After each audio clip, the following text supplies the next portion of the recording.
In a quiet town where everyone knew everyone, where news traveled faster than the wind, there lived a man people believed was chosen by God. His name was Pastor Ikweji. He was not just any pastor. He was known for one thing, and one thing only: fertility. If a woman had waited years without a child, if a home had become silent and heavy, if hope had started to fade, they went to their last resort, their last hope, Pastor Ikweji.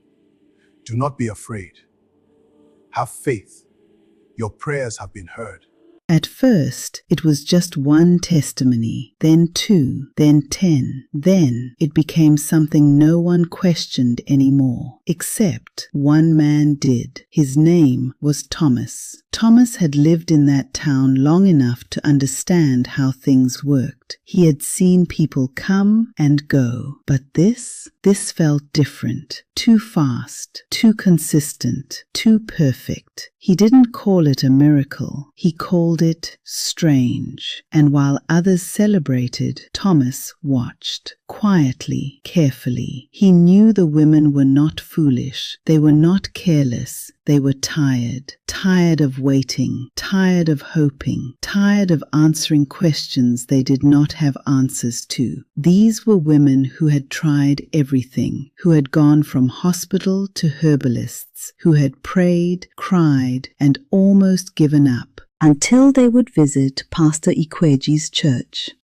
And within a month or 2, they were pregnant. Now Pastor Ikweji had a process, a special one, a place he called the mountain. It wasn't a real mountain. It was a place far from the center of the town, quiet, hidden, controlled. Only women were allowed at Pastor Ikweji's sacred mountain. No husbands, no visitors, no questions. Once a woman was taken there, she stayed for weeks. They were told it was a spiritual journey, fasting, cleansing, prayers day and night. They were separated from the outside world. No phones, no contact. The women who had been there all said the same thing. It was intense. It was draining. It felt sacred. They spoke about long days without food and nights where they were given fruits and drinks to help them regain strength. They spoke about female attendants, women from the church who guided them, cared for them, and most importantly, stayed with them. So there was never a reason to fear, because according to them, there were no men there. And yet, weeks later, pregnancy came. It became a pattern so consistent, people stopped seeing it as strange. And the women who worked closely with Pastor Ikweji, the ones who handled the mountain, were trusted just as much. Well, some say they were helpers from God. Some thought they had secrets, things they could never speak about. Others believed they had once questioned things and learned very quickly that silence was safer for them. So they obeyed, followed instructions, did their part, and never said a word. The system continued perfectly until one family broke the pattern.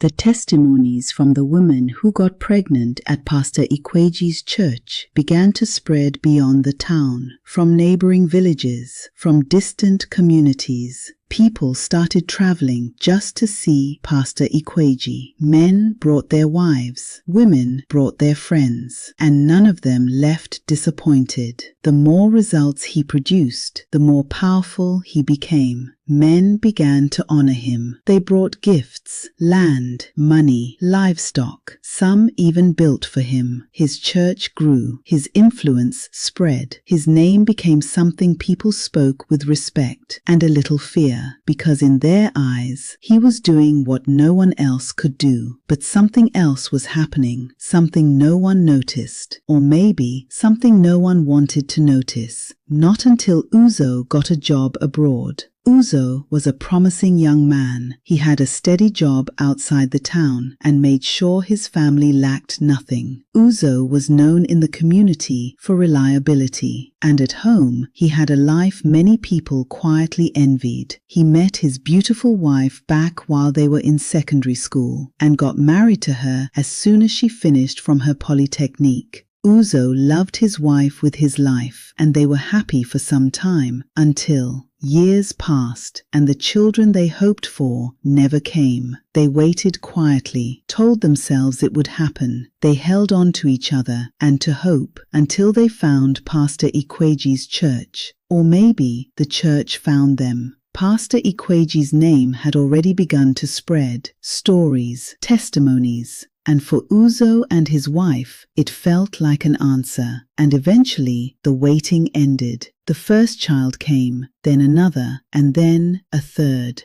The children were healthy, the home was full of life, and one day Uzo got an opportunity, a job outside the country. It was big, life-changing. The whole town celebrated them. People came to congratulate them. It felt like a new chapter, and as part of the process, they were asked to submit medical records. Routine checks, nothing serious, just documentation. But sometimes, it's the smallest steps that uncover the biggest truths. The results came back, and at first, Uzo didn't understand. He thought maybe there was a mistake, maybe they mixed up files, maybe it was someone else's result. But the doctor was clear, none of the children were his. It didn't make sense. It couldn't make sense. He knew his wife. He trusted his wife with his life. He went home confused, angry, broken. After hearing none of the children were his, that night he looked at his children differently, not with hate, but with questions. And then he saw it, a small mark on the neck of the first child. He called the second one, same place, same mark. Then the third, exactly the same. His heart dropped. The next morning, everything changed. He confronted his wife. She cried, swore, broke down. She said she had never been with any other man, not once, not ever. But to him, there was no explanation that made sense anymore. He sent her out of the house because he didn't know what to believe. Confused and restless, he went to his friend, a close friend, someone he trusted. They sat together, talking, trying to make sense of everything. Then, his friend's son walked into the room to greet them, and as he turned to leave, Uzo saw it, the same mark.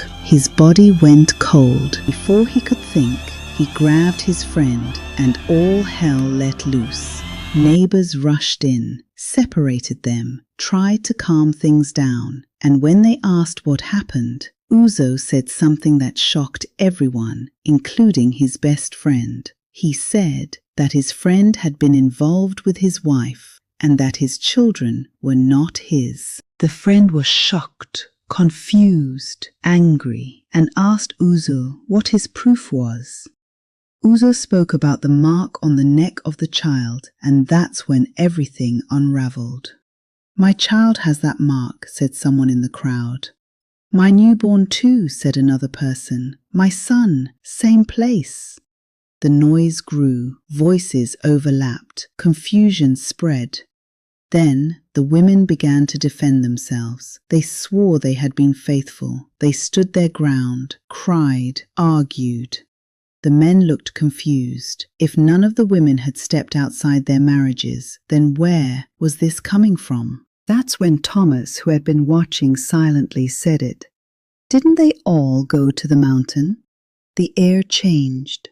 Some people resisted it immediately. They refused to even consider it. After everything Pastor Ikweji had done, how could they question him? But doubt, once it enters, doesn't leave easily. So the men decided they need to know the real truth behind Pastor Ikweji's miracles. They made a plan to uncover Pastor Ikweji's secret. One man would go to the mountain. In disguise, they prepared him, covered him. He blended in and went. The first day, nothing happened. The second day, nothing. The third day, still nothing. Everything looked exactly the way the women had described it. It almost felt like they were wrong, except for something he thought was very weird. Every night, after the fruit drinks, himself and the women slept deeply, too deeply. So on the fourth night, he didn't drink from his cup. He threw his liquid away and waited, stayed awake. And sometime in the night, he heard movement. Someone entered. He stayed still until the person rose his garment up and he grabbed the person. There was a brief struggle, a flash of shock, and then he saw the face. Pastor Ikweji.